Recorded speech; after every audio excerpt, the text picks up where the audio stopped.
ایک بندے نے مجھے لکھا ہے کہ گزشتہ 3 سال سے ایک آدمی صاحب نصاب تھا، گزشتہ 3 سال سے ایک آدمی صاحب نصاب تھا اور اس نے قربانی نہیں کی، اب وہ کیا کرے؟ اس کا جواب یہ ہے کہ جس سال قربانی اب اس پہ واجب ہے وہ قربانی کر لے اور پچھلے سالوں کا حساب لگا لے،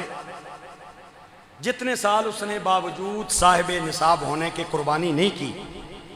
حساب لگا لے کہ کتنے پیسے بنتے ہیں ٹوٹل، وہ پیسے کسی غریب کو، مسکین کو، فقیر کو صدقہ کر دے۔ اتنی رقم صدقہ کرنا اس آدمی پہ واجب ہے جس نے باوجود صاحب نصاب ہونے کے 3 سال قربانی نہیں کی۔ جانور اگر گم ہو جائے،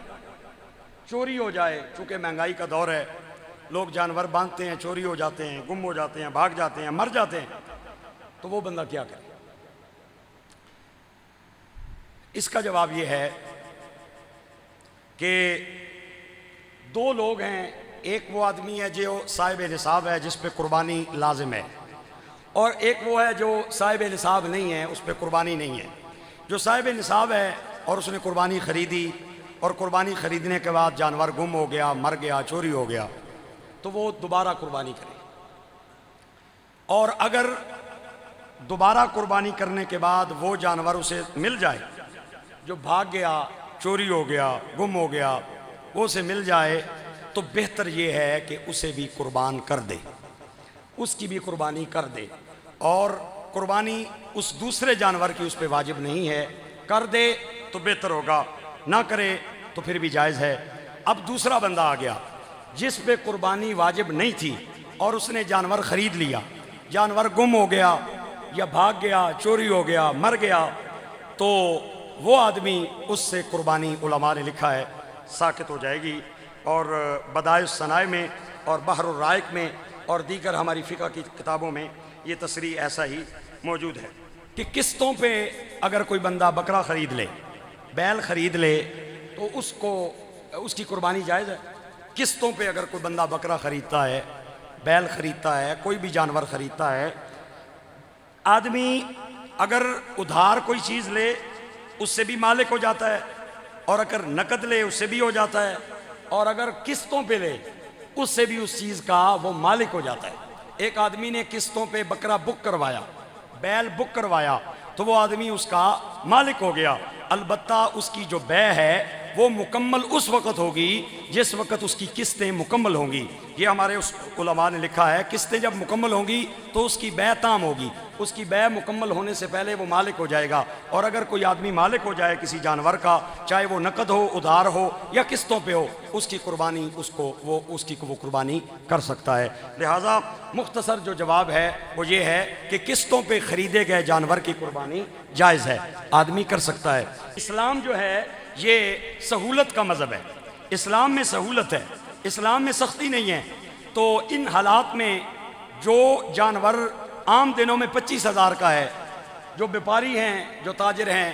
زمیندار جو ہیں، وہ ان دنوں میں اس جانور کا ریٹ وہ 50,000 پہ پہنچا دیتے ہیں۔ لہٰذا یہ ظلم ہے ان لوگوں کے ساتھ جو جانور خریدیں گے۔ جو بندہ یہ کام کر رہا ہے وہ ظالم ہے، لہٰذا ظالم کی حمایت کرنا اور ظالم کے ساتھ تعاون کرنا یہ بھی ایک ظلم ہے۔ لہٰذا علماء اگر بیٹھیں، فقہا بیٹھ کے اگر فتویٰ دیں، جس طرح کہ اسلام کا ایک ترہ امتیاز ہے اور اسلام کا ایک مفہوم ہے کہ اسلام سہولت کا مذہب ہے، علماء صلحاء بیٹھیں، فقہا بیٹھیں، اور وہ بیٹھ کے اس بات پہ فتویٰ دیں کہ اس سال اگر قربانی نہ دی جائے تو قربانی اگر نہ دی جائے تو اس سے وہ لوگ بھی باز آ جائیں گے اور ان کے ساتھ معاملت بھی نہیں ہوگی۔ یہ ایک مسئلہ آج کل کے جو جوان ہیں وہ اٹھاتے ہیں، تو بڑی مجھے ہنسی بھی آتی ہے کہ جو شریعت ہے، جو اسلام ہے، اس کو اس میں ترمیم کرنے کا، تخفیف کرنے کا حق وہ کسی مولوی عالم کو نہیں ہے، کسی مفتی قاضی کو نہیں ہے، وہ حق صرف خدا اور مصطفیٰ کا ہے، وہ حق صرف خدا اور مصطفیٰ کا ہے۔ مفتی کٹھے بیٹھ کے، علماء کٹھے بیٹھ کے وہ شریعت کے احکامات میں ترمیم نہیں کر سکتے، نہ تخفیف کر سکتے ہیں، بلکہ ان کا اکٹھا ہونا یا ان کا فتویٰ دینا وہ اور معنی میں ہوتا ہے۔ لہٰذا ہم شریعت کے جو احکامات ہیں ان میں کوئی تبدیلی نہیں کر سکتے۔ لہٰذا جو بندہ یہ مشورہ دے کہ آپ قربانی چھوڑ دیں اور قربانی کی جگہ پہ غریبوں کو پیسے دے دیں، جیسے آج کل لوگ کہتے ہیں بیوہ عورت ہے اسے پیسے دے دوں گا، صدقہ دے دوں گا، لہٰذا ایسا کام کرنے والا بندہ یا ایسا مشورہ دینے والا بندہ وہ شریعت میں گناہگار ہے اور گناہ کبیرہ کا مرتکب ہے۔ جس طرح یہ عمل کرنا گناہ ہے، اس طرح اس کا مشورہ دینا بھی گناہ ہے۔ لہٰذا اس کا طریقہ کار دوسرا اختیار کیا جا سکتا ہے۔ اگر کوئی بندہ قربانی نہیں دے سکتا، وہ صاحب نصاب نہیں ہے، اس کے پاس اتنی ہمت نہیں ہے، اس کے پاس اتنی توفیق نہیں ہے کہ وہ قربانی دے سکے، تو اس پہ اسلام قربانی ساکت کرتا ہے کہ قربانی نہ دے، وہ بے شک چھوڑ دے قربانی وہی بندہ دے گا جو صاحب نصاب ہے، جس کے اندر ہمت ہے، توفیق ہے۔ مہنگائی کے اس زمانے میں وہ 50,000 کا اگر جانور خرید سکتا ہے وہی قربانی دے، 45-40 کا خرید سکتا ہے وہی دے، اگر نہیں دے سکتا حصہ ڈال لے، یہ بھی ایک صورت ہے، وہ بڑے جانور میں حصہ ڈال لے، 20,000 15,000 18-20,000 22,000 کا حصہ ہے، وہ قربانی میں شریک ہو جائے گا۔ مہنگائی کو کسی دوسرے طریقے سے ختم کیا جا سکتا ہے، نہ کہ شریعت کے حکم میں آپ تحریف کر دیں اور کہیں کہ جی قربانی ختم کر دیں، لہٰذا یہ مسئلہ جائز نہیں ہے۔ میرا سوال یہ ہے، قربانی کے لیے 7 حصے ضروری ہیں، اگر 5 حصے بنائے جائیں قربانی ہو جائے گی، لیکن 7 حصے بنانے ضروری ہیں۔ 5 جو لوگ ہیں ان میں سے جو ایک آدمی ہے وہ 3 حصے اپنے ذمہ لے لے، باقی ایک حصہ اپنے ذمہ لے لے، تو جب اس طرح کریں گے تو وہ 7 حصے بن جائیں گے، اور جب 7 حصے بنیں گے تو قربانی جائز ہو جائے گی۔ اور اس کی دوسری صورت یہ بھی ہے، ایک حصہ سارے لوگ مشترکہ طور پہ حضور کے نام کا دے دیں، ایک حصہ حضرت فاطمہ پاک کے نام کا دے دیں،